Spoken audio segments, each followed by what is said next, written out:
तो welcome 11th class, स्वागत है आपका। आज के टॉपिक अल्पसंख्यकों का प्रतिनिधित्व या यूं कह लो रिप्रेजेंटेशन ऑफ या रिप्रेजेंटेटिव ऑफ माइनॉरिटी। और ये बहुत इंपॉर्टेंट है, भारत में प्रथम खंबा पार प्रणाली, first past the post system.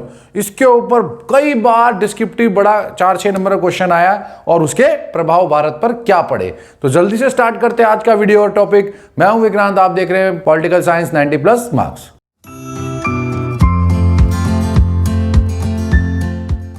तो सबसे पहले अल्पसंख्यकों का प्रतिनिधित्व या यूं कह लो माइनॉरिटी रिप्रेजेंटेशन की पद्धति या मेथड्स में कौन कौन सी प्रणालियां या सिस्टम आते हैं। सबसे पहले आती है सीमित मत प्रणाली, लिमिटेड वोट सिस्टम। अब इसके नाम में ये, इसको बड़े आराम से समझो। जितने उम्मीदवार चुनाव लड़ रहे हैं, जितने भी कैंडिडेट इलेक्शन फाइट कर रहे हैं, अब जैसे कि 4, 5 जितने भी लड़ रहे हैं, अगर 5 लड़ रहे हैं तो एक मतदाता को जितने उम्मीदवार लड़ रहे हैं उससे कम 1 या 2 कम वोट दिए जाते हैं। मतदाता को उम्मीदवारों से कम वोट दिए जाते हैं। अगर 5 लड़ रहे हैं तो 4 वोट मिलेगी, 3 लड़ रहे हैं तो 2 वोट मिलेगी।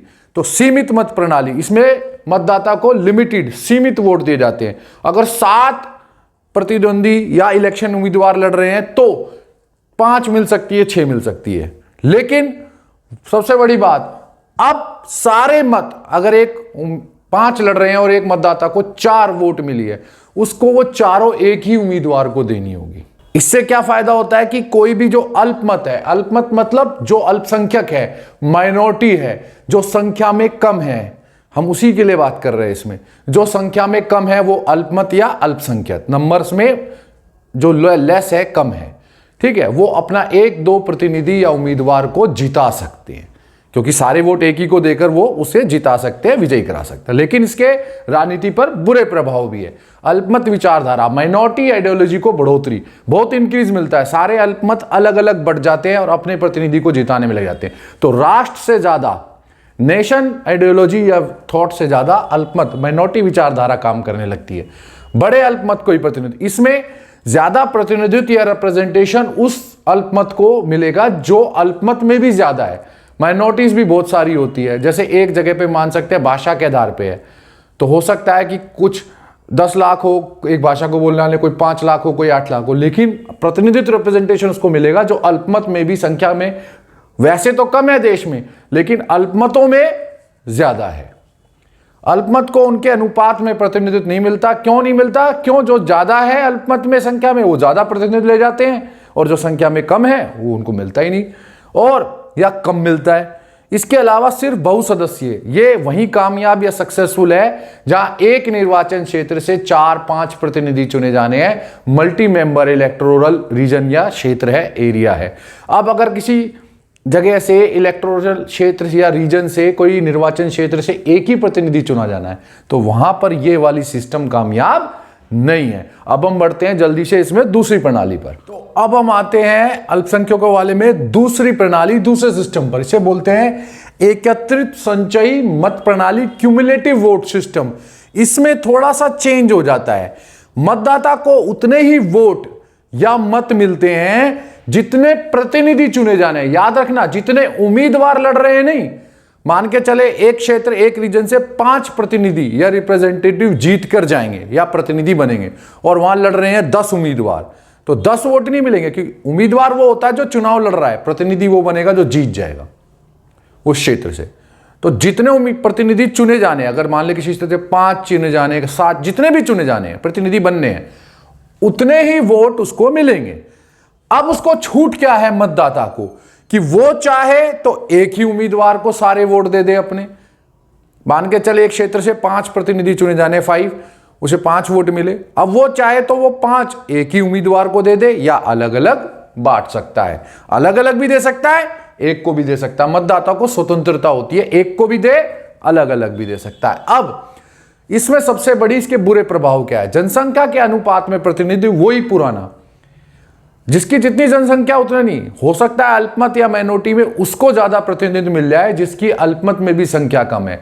मान के चले भाषा के आधार पे कोई अल्पमत है, कोई आप किसी भी राज्य या किसी भी देश का एग्जांपल ले लो, वहां इंग्लिश बोलने वाले 60% है और वहां पे पुर्तगाल बोलने वाले अगर 30% है, बाकी लैंग्वेज वाले कोई 5-7 है, तो सबसे ज़्यादा अगर वो 30, क्योंकि माइनॉरिटी हो गई, लेकिन वो 30 सबसे ज़्यादा सीट या वोट या प्रतिनिधित्व ले जाएंगे।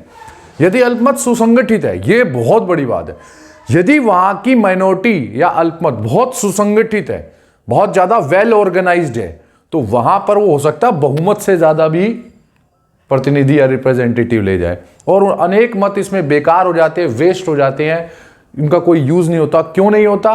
क्योंकि जिसको भी अगर वोट दिए, जैसे किसी माइनॉरिटी ने, अल्पमत ने सारे वोट एक को दिए, लेकिन किसी ने बांटे, अगर डिवाइड करे तो हो सकता है कि कईयों के वोट बेकार हो जाए, जो क्योंकि इसमें एक ही जगह नहीं देने, अलग अलग भी दे सकते, इससे कई वोट खराब भी हो सकते हैं। अब बढ़ते हैं जल्दी से नेक्स्ट प्रणाली सिस्टम की तरफ। तो अब हम कर लेते हैं तीसरी प्रणाली, सांप्रदायिक प्रतिनिधित्व या पृथक निर्वाचन प्रणाली, कम्युनल रिप्रेजेंटेशन और सेपरेट इलेक्टोरल सिस्टम। यह वो प्रणाली है जिसने भारत के विभाजन या टुकड़े होने को मजबूर कर दिया। बेसिकली इसकी शुरुआत, इसकी स्टार्टिंग अंग्रेजों या यूं कह लो ब्रिटिशर्स जो हमारे आए थे देश में, उन लोगों ने फूट डालो, राज करो, डिवाइड एंड रूल की जो पॉलिसी नीति अपनाई। उन्होंने देखा भारत में हिंदू, मुस्लिम, ये सिख वगैरह अलग अलग धर्म के लोग रहते हैं, इनको आपस में लड़ाओ और राज कर लो। और उन्होंने जब इसको देखा कि अब भारत में राज करना मुश्किल है, तो 1909 में 1909 में सांप्रदायिक पृथक निर्वाचन प्रणाली जो है सेपरेट कर दिया। अब इसका मतलब क्या है? धर्म और जाति, रिलीजन और कास्ट के हिसाब से इन्होंने सीटों को फिक्स कर दिया, आरक्षित कर दिया या यूं रिजर्व कर दिया कि जिस क्षेत्र में जो वोटर है वहां पर केवल वही वोटर वोट देगा। अगर कहीं मुस्लिम सीट रिजर्व कर दी तो वहां केवल मुस्लिम वोटर वोट देगा या मतदाता वोट डालेगा। कहीं कोई जाति हरिजन है तो जो कैंडिडेट या जो उम्मीदवार चुना जाना है वो कोई भी, जैसे हरिजन चुना जाना है तो वोट भी केवल हरिजन ही देगा। इन्होंने धर्म और जाति के आधार पर मतदाता को भी निश्चित कर दिया, आरक्षित कर दिया, और साथ साथ वहां से जो चुना जाना है उस सीट को भी। यूं कह सकते हैं कि इन्होंने अपनी तरफ से पूरी कोशिश करी कि भारत धर्म और जाति के आधार पर बंट जाए। धर्म के आधार पर मतदाता वोट डालेगा और धर्म के आधार पर प्रतिनिधि चुना जाएगा, जाति के आधार पर मतदाता वोट डालेगा, जाति के आधार पर प्रतिनिधि चुना जाएगा। इसकी शुरुआत उन्होंने 1909 के अधिनियम या एक्ट से करी। सबसे पहले उन्होंने सांप्रदायिक वाली शुरुआत करी। शुरुआत 1909 के अधिनियम से होती है, पर 1919 और 35 के अधिनियम एक्ट से इसको और विस्तार किया गया, एक्सपेंड किया गया। धीरे धीरे उन्होंने आपस में ज्यादा और लड़ाना शुरू कर दिया ताकि भारत में इनका राज रूल चलता रहे। अब इसके बुरे प्रभाव राजनीति पर, राष्ट्रीय भावना जो नेशनल फीलिंग्स है इनको बिल्कुल ठेस पहुंचती है, और अलगाववाद, सेपरेटिज्म की भावना कि भैया देश में तो है ही नहीं, देश के साथ तो रहना ही नहीं, एकता के साथ रहने की जगह अलग होने की भावना, अलगाववाद, अलग होने की भावना को बढ़ोतरी मिलती है। संकुचित नैरो माइंडेड सोच है, और विरोधी भावना जो अपोजिट, मतलब अपोजिट भावना क्या है कि अगर एक धर्म के व्यक्ति को आपने आगे ले आए तो वो दूसरे धर्म वाले से अपोजिट, विपक्षी, विरोधी, कट्टर भाव रखने लगता है, और इस प्रकार धर्म के आधार पे लोग विरोधी हो जाते हैं। जो लोग इकट्ठे एक साथ मिलकर रहने चाहिए वो एक दूसरे से अलग विरोधी भावना रखने लगते हैं या विरोधी हो जाते हैं एक दूसरे की। ये धर्म के आधार पे भी विरोधी हो सकते हैं, जाति के आधार पर। धार्मिक और जातिगत ईर्ष्या, एक होता है सौहार्द, प्रेम, भ्रात भावना की भावना, ब्रदरहुड, लेकिन इससे धार्मिक और जाति, धर्म और जाति के आधार पे ईर्ष्या, जलन का वातावरण या एनवायरनमेंट का निर्माण हो जाता है, बिल्डअप हो जाता है। एक ऐसा वातावरण बन जाता है जिसमें लोग धर्म के आधार पे एक दूसरे से नफरत करने लगते हैं, जलने लगते हैं, जाति के आधार पे एक दूसरे से अलग हो जाते हैं, एक दूसरे से जलने लगते हैं, ऐसा वातावरण बन जाता है। तो ये प्रणाली बहुत खतरनाक है और बहुत खराब है, इसीलिए भारत जैसे ही आज़ाद हुआ भारत ने तुरंत इसे समाप्त कर दिया था। अब बढ़ते हम आगे। अब आता है वो सिस्टम जिसे भारत में अपनाया गया, उसे कहते हैं सुरक्षित स्थानायुक्त संयुक्त निर्वाचन प्रणाली, जॉइंट इलेक्टोरेट। मतलब चुनाव तो संयुक्त है, जॉइंट है, सब लोग कर रहे हैं, परंतु सीटों का रिजर्वेशन है।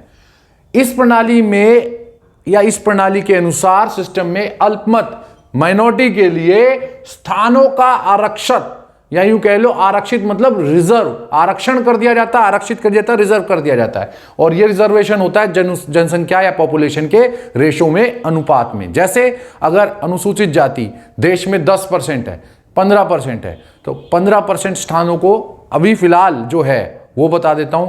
अनुसूचित जाति के लिए 15%, अनुसूचित जनजाति के लिए 7.5%, 7.1।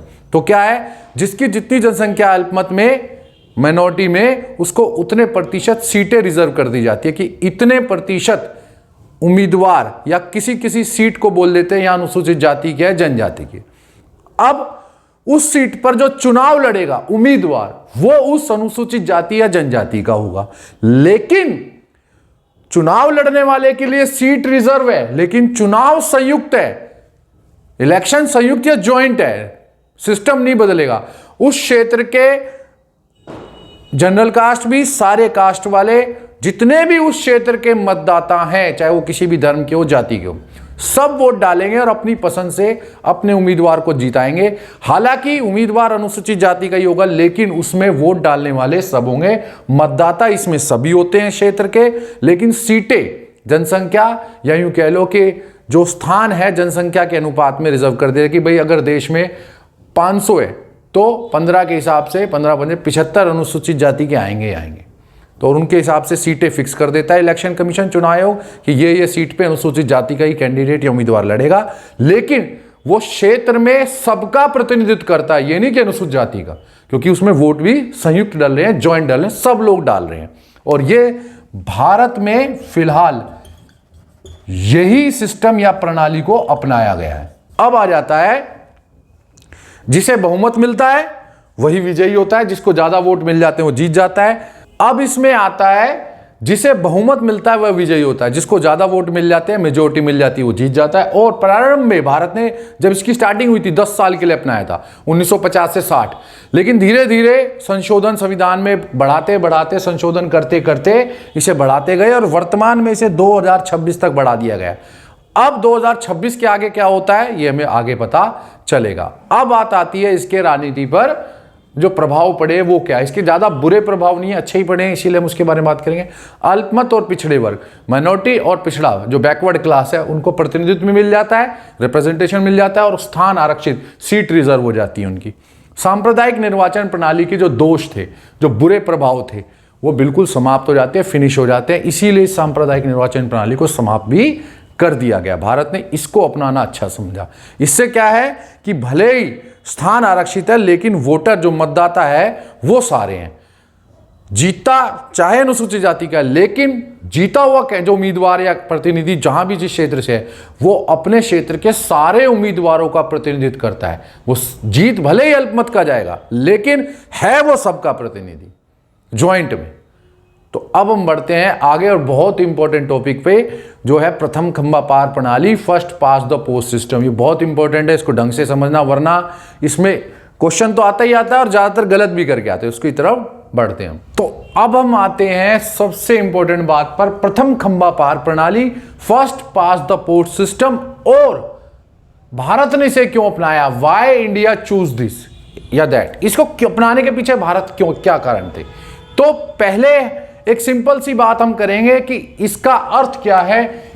First past the post system, प्रथम खंबा पार प्रणाली, अगर आपसे पूछा जाए कि इसका मीनिंग क्या है, इसका अर्थ क्या है, इससे क्या समझ में आता है, तो इसका मतलब है अपने प्रतिद्वंदी कॉम्पिटिटर से एक मत, वन वोट से आगे निकल जाना, आगे बढ़ जाना, one step ahead from your competitor. बस एक वोट से, one vote ahead from your competitor. अब इसको यूं समझो, अगर आपके क्षेत्र में वोटें हैं 50,001 और 4 उम्मीदवारों को मिलती हैं 10-10 हजार, लेकिन एक को मिलती है 10,001।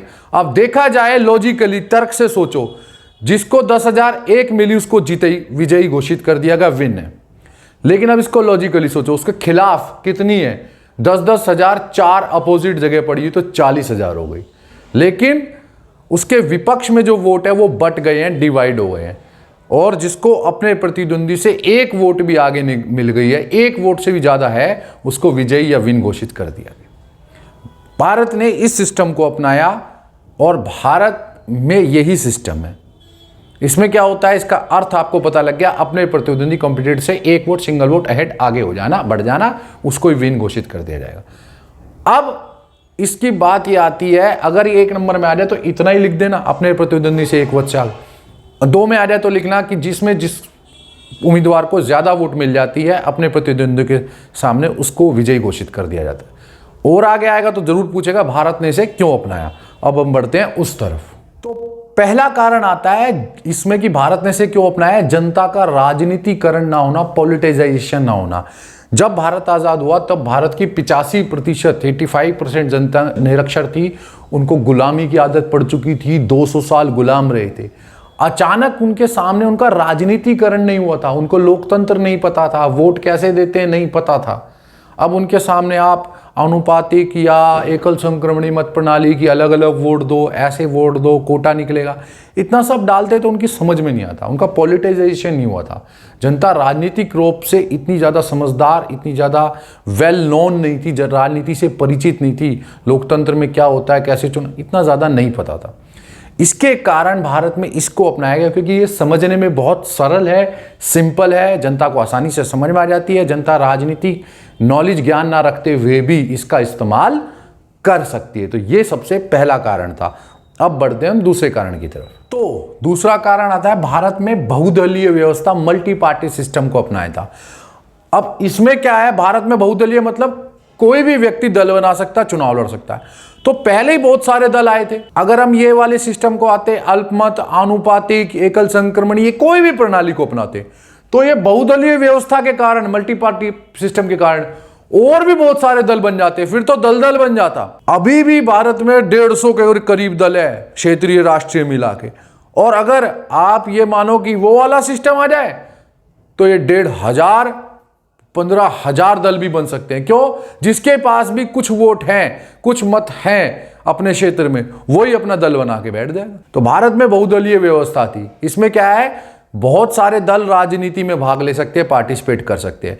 अब ऐसे में इस सिस्टम से ये कम से कम ये तो होगा कि कम दल बनेंगे। लेकिन अगर बाकी सिस्टम को अपनाया जाए, आनुपातिक को, एकल संक्रमणीय, सीमित मत, कोई भी, तो भारत में ज्यादा से ज्यादा दल बन जाते और दलों का दलदल बन जाता। दलों की संख्या को सीमित करने के लिए first past the post system, प्रथम खंबा पार प्रणाली को अपनाया गया कि क्षेत्र में जितने भी उम्मीदवार चुनाव लड़े चाहे 100, लेकिन 100 में से 99 को जितनी वोट मिली है उसमें से एक वोट भी किसी 100वें को ज्यादा मिल गई, उसको विजयी कर देंगे। तो इससे दलों की संख्या थोड़ी सीमित या लिमिटेड हो जाती है। अब बढ़ते हैं तीसरे पॉइंट की तरफ। तीसरा पॉइंट इसमें आता है पंथ निरपेक्ष लोकतंत्र का निर्माण, building of secular democracy. Bharat में पंथ निरपेक्ष को अपनाया था। धर्म के आधार पर सभी लोगों को समान मानना, धर्म के आधार पर किसी के साथ भेदभाव ना करना। अब ऐसे में अगर आप कोई ऐसा सिस्टम प्रणाली ले आए जिसमें अल्पमत, माइनॉरिटी विचारधारा, आइडियोलॉजी को बढ़ोतरी मिले, इंक्रीजमेंट मिले, वृद्धि मिले, इंक्रीज हो, तो ऐसे में देश में और ज्यादा, पहले एक विभाजन हो गया था, पहले धर्म के आधार पे हुआ, फिर जाति के आधार पे लोग अलग अलग हो जाते, फिर भाषा के नाम पे लोग हो जाते और देश में एकता, अखंडता, यूनिटी, इंटीग्रिटी को खतरा, एक डेंजर पहुंच जाता। क्यों? क्योंकि हर कोई अल्पमत जो कम है वो अपने आप में सुसंगठित, ऑर्गेनाइज होकर, बजाय कि इसके लिए कि देश के लिए सोचे, वो ये सोचते हैं हमारा प्रतिनिधि, हमारी जाति, हमारा धर्म, हमारी भाषा। तो एक ऐसे देश का निर्माण करना जिसमें सेक्युलरिज्म हो, पंथ निरपेक्ष हो, सभी दो धर्मों के लोगों को समान व्यवहार हो, सभी धर्मों के लोग एक साथ आगे आए, इसके लिए जरूरी था कि ऐसा कोई सिस्टम ना बनाया जाए कि अलग अलग हो, सब लोग एक हो जाएं। तो इस सिस्टम को अपनाने से कम वो वाले जो दोष थे या यूं कह लो बैड इफेक्ट थे, वो खत्म हो जाते हैं, जो अल्पमत विचारधारा को बढ़ोतरी देते हैं, इंक्रीज करते हैं। इसीलिए भारत में कि एक सेक्युलर, सभी धर्मों के लोग एक साथ रहें, सेक्युलर पंथ निरपेक्ष लोकतंत्र, डेमोक्रेसी का बिल्डअप हो जाए, निर्माण हो जाए, इस सिस्टम को अपनाया गया। अब हम बढ़ते हैं भारत में इसके प्रभाव क्या पड़े, जो बहुत इंपॉर्टेंट है और आपको याद करने। जल्दी से बढ़ते हैं आगे। तो अब हम आते हैं इस प्रणाली का भारत पे प्रभाव, effect of this system on India. Bharat ने प्रथम खंबा पार, first past the post system को अपना तो लिया, लेकिन इसका भारत पे क्या प्रभाव पड़ा? प्राप्त मतों और स्थानों में विशाल अंतर, big difference in vote percentage and seat percentage. इसको यूं समझो, पहले इलेक्शन में, जो पहला इलेक्शन हुआ लोकसभा का, उसमें कांग्रेस को वोट मिले 45%। देश में जितने वोट पड़े उसमें 45% मिले, लेकिन कांग्रेस की विजयी सीट कितनी पड़ी? 75%। मतलब जितने प्रतिशत वोट मिलते हैं एक दल को, उससे ज्यादा कहीं उसको सीटें मिल जाती हैं। या उसके उम्मीदवार जीत जाते हैं। इसका कारण क्या है? सिंपल सा कारण इसको समझो। क्यों? क्योंकि जो बहुदलीय सिस्टम है, मल्टी पार्टी सिस्टम भारत में अपनाया था, इसमें क्या है, एक सीट पर, एक क्षेत्र पे, एक सीट, एक क्षेत्र रीजन में मान के चले 5 लड़ रहे हैं, तो भले ही 50,000 एक वोट है, इसको समझो यूं, ए को मिल गई 10,000, 40,000 वोट उसके अगेंस्ट है, उसके खिलाफ है, लेकिन फिर भी जिसको ई को मिल गई 10,000 एक वोट से जीत गया वो। हालांकि वो जीता माना जा रहा है एक वोट से, लेकिन वो हारना कितने वोट से चाहिए? 40,000 से। 40,000 उसके खिलाफ है। प्रॉब्लम क्या है? जो विपक्ष के मत है, जो उसके अपोज या अगेंस्ट के मत या वोट है, वो बटे हुए हैं। और इसका प्रभाव क्या हुआ भारत पे कि प्राप्त मत, देखो इसके खिलाफ कितने % वोट हो गए। अगर इसके खिलाफ, इसको 1 लाख करोगे तो 20,000, उसके खिलाफ लगभग 80% वोट हो गए। उसको मिले हैं टोटल अपने क्षेत्र से 20% वोट, 20% से 20.1, उस 0.1 पर वो जीत गया, लेकिन उसके खिलाफ कितने? 80%। तो ऐसा ही आया प्राप्त मतों, वोट परसेंटेज और स्थान, जितने सीट मिलती है, वोट परसेंटेज और जितनी सीट मिलती है, उसमें बहुत बड़ा अंतर आ गया। जितने प्रतिशत मत मिले हैं उससे 1.5 गुना 2 गुना ज्यादा वो उसके उम्मीदवार जीतने लगे और सीट मिलने लगी। ये इसका भारत पे, लोकतंत्र पे पहला प्रभाव। और ये इससे कारण ही कांग्रेस के बहुमत 3/4, 4/4, इतना ज्यादा बढ़ता चला गया कांग्रेस का बहुमत। क्यों? वोट भले ही कम हो, लेकिन विपक्ष के वोट बटे हुए हैं। अब हम बढ़ते हैं नेक्स्ट पॉइंट में जल्दी से। तो दूसरा आता है धन शक्ति का प्रयोग, यूज ऑफ मनी पावर। जितने भी उम्मीदवार चुनाव लड़ते हैं उनको यह पता होता है, उनका मकसद ये नहीं है कि ज्यादा वोट लो। एक क्षेत्र में ज्यादा वोट लेना मकसद नहीं है, एक क्षेत्र में अपने प्रतिद्वंदी से ज्यादा वोट लेना है। कि बहुदलीय प्रणाली है, मल्टी पार्टी सिस्टम है, 10 लोग चुनाव लड़ रहे हैं, अब 10 में वोटें तो बटी जाएंगी।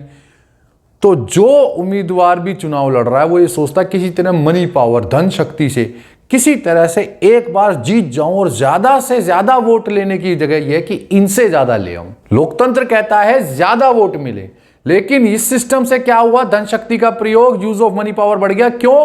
क्योंकि हर उम्मीदवार ये सोचता है ज्यादा वोट से ज्यादा, मेरे को क्षेत्र में ज्यादा वोट नहीं चाहिए, अपने प्रतिद्वंदी से ज्यादा चाहिए।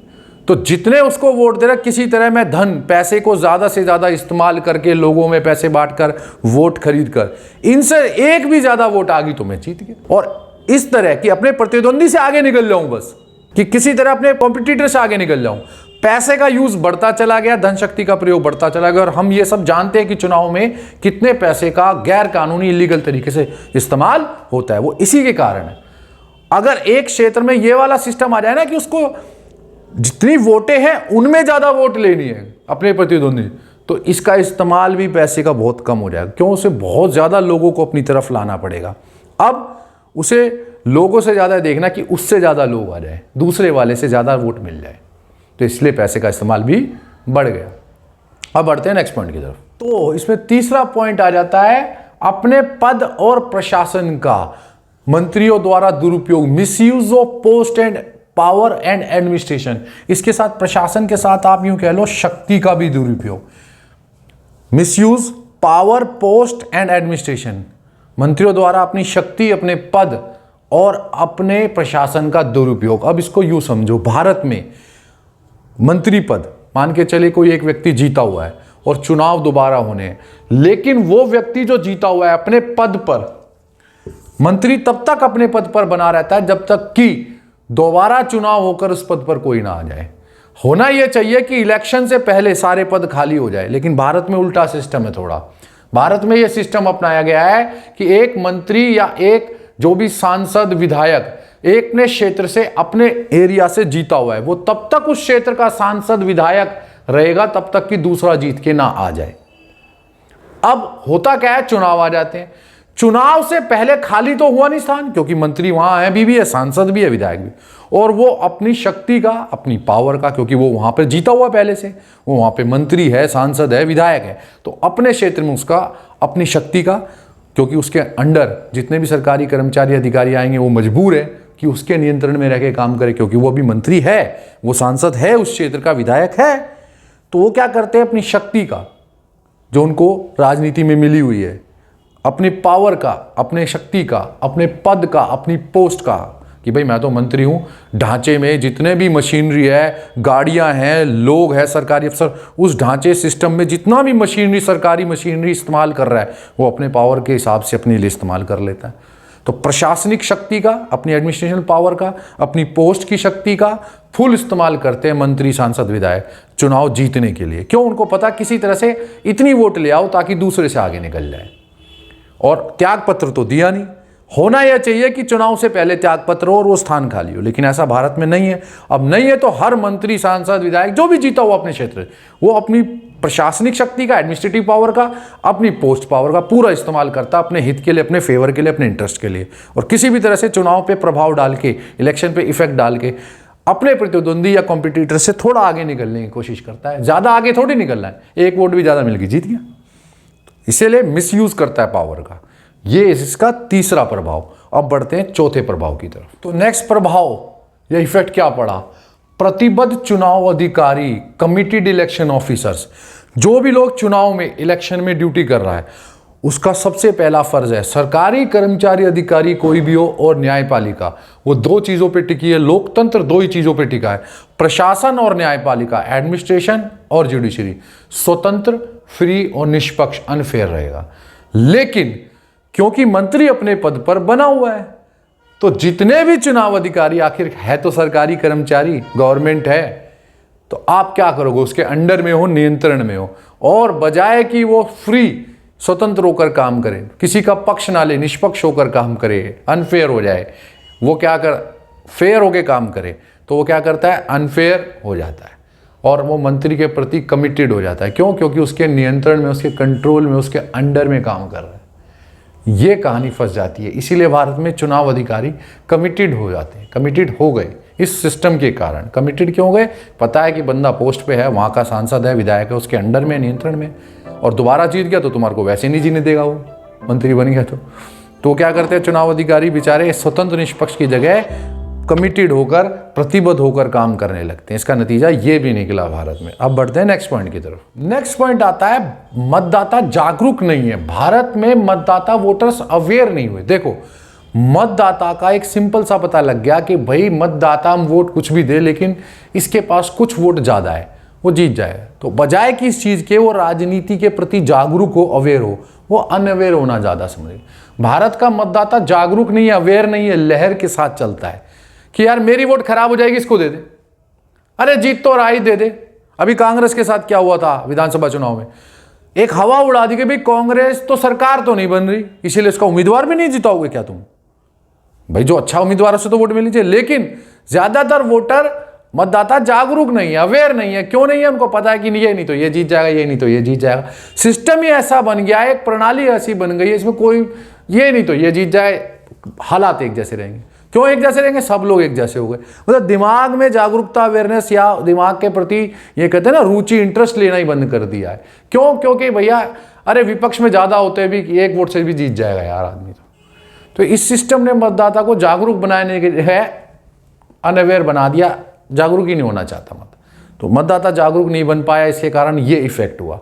अगर वो वाला सिस्टम आता कि भाई अल्पमत विचारधारा नहीं है, लेकिन सीटें जो है इस हिसाब से होगी कि ज़्यादा वोट मिलेगी, विपक्ष में तो नहीं जीतेगा, एक क्षेत्र से ज़्यादा तो मतदाता ज़्यादा रुचि, इंटरेस्ट से भाग लेता, पार्टिसिपेट करता, और मतदाता ये कोशिश करता कि भैया मैं ज़्यादा से ज़्यादा अवेयर रहूँ, जानूँ राजनीति के बारे में, इस उम्मीदवार को वोट नहीं देनी, इसको देनी है, ज़्यादा इंटरेस्ट लेता हूँ। लेकिन अब जागरूकता नाम की कोई ऐसा ज़्यादा भारत में हुआ कि जागरूक नहीं बने मतदाता, वोटर अवेयर नहीं बने।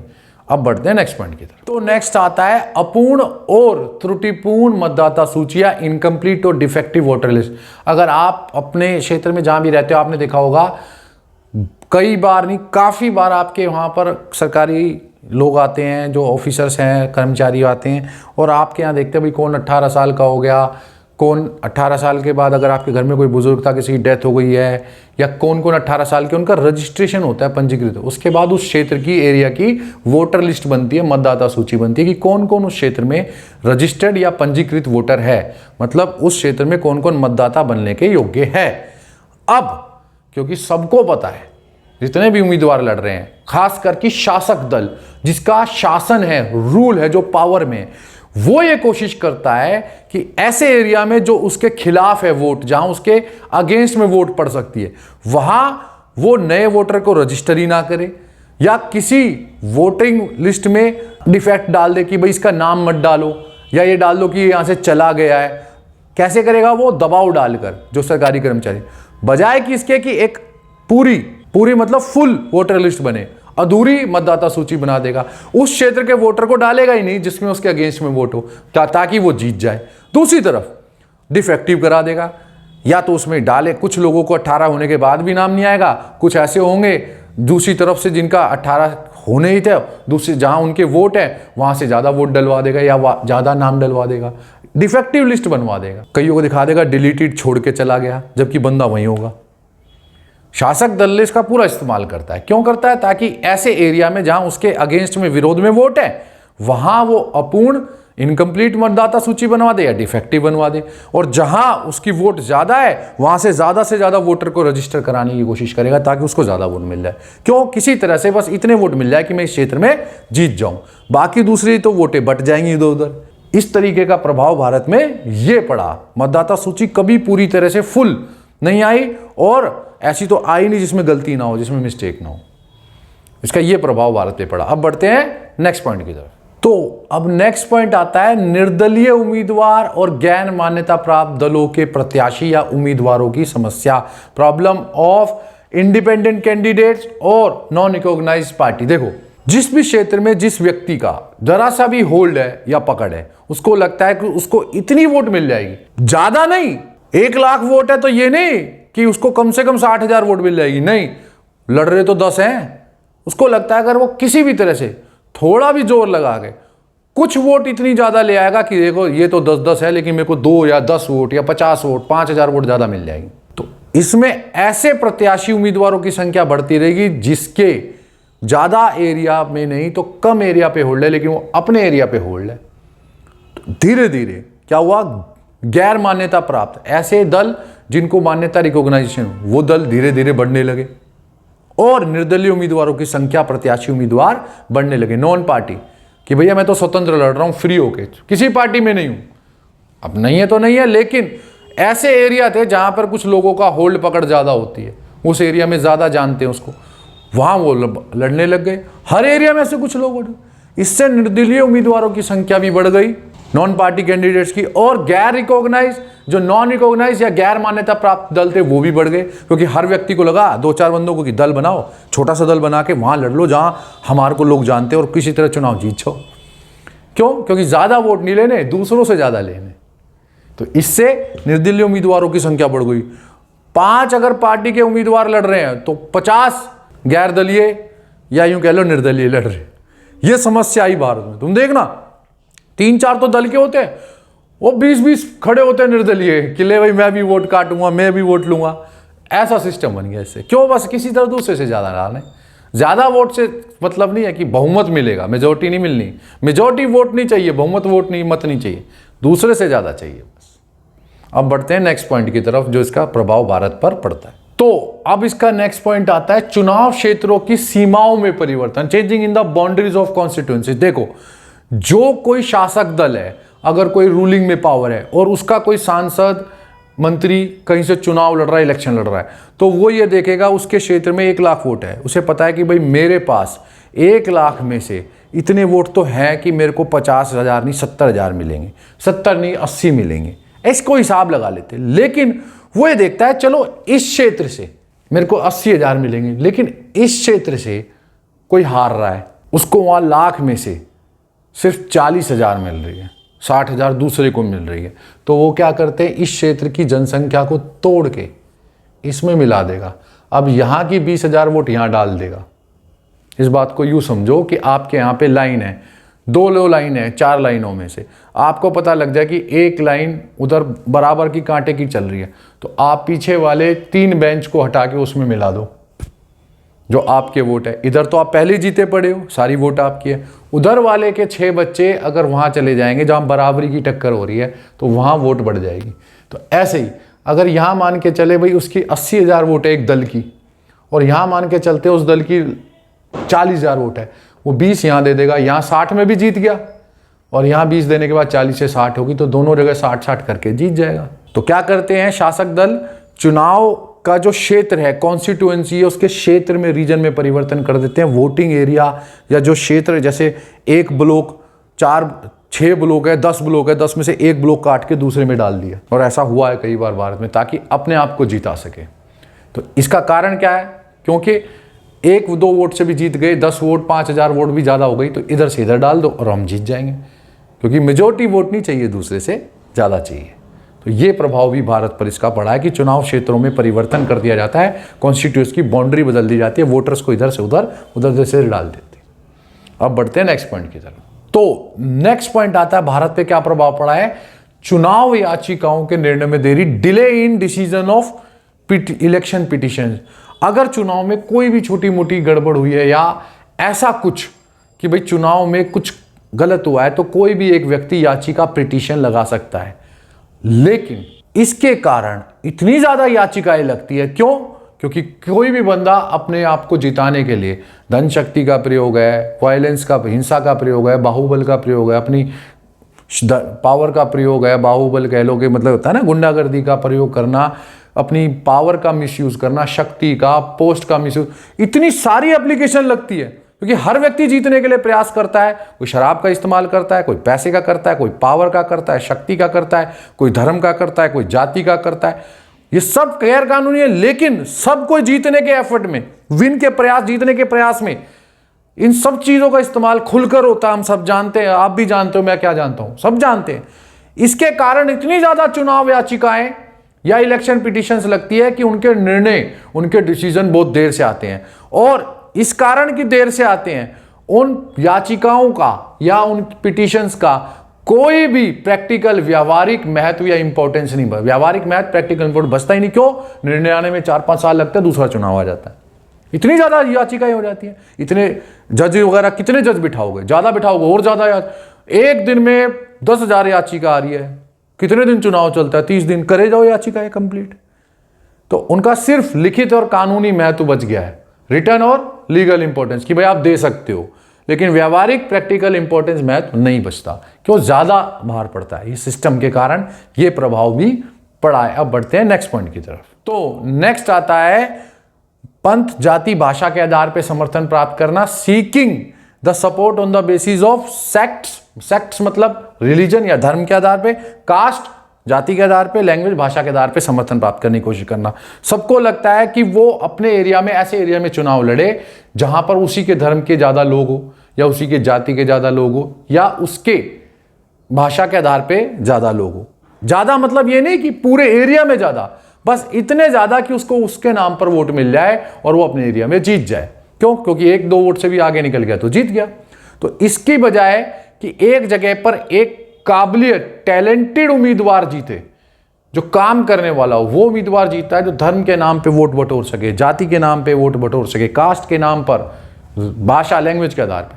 और इस चीज की प्रक्रिया भारत में और जोर पकड़ती गई, और इसका आज परिणाम ये एक रिजल्ट है कि भारत में जब टिकट बढ़ती है, भारत में जब उम्मीदवारों को भाई यहां तू लड़ेगा, यहां, तो देखा जाता है कि ये किस जाति का है, किस धर्म का है, वहां वोटर कौन है, ताकि उस धर्म जाति के वोट, लैंग्वेज भाषा के वोट वो खींच सके और किस तरह जीत जाए।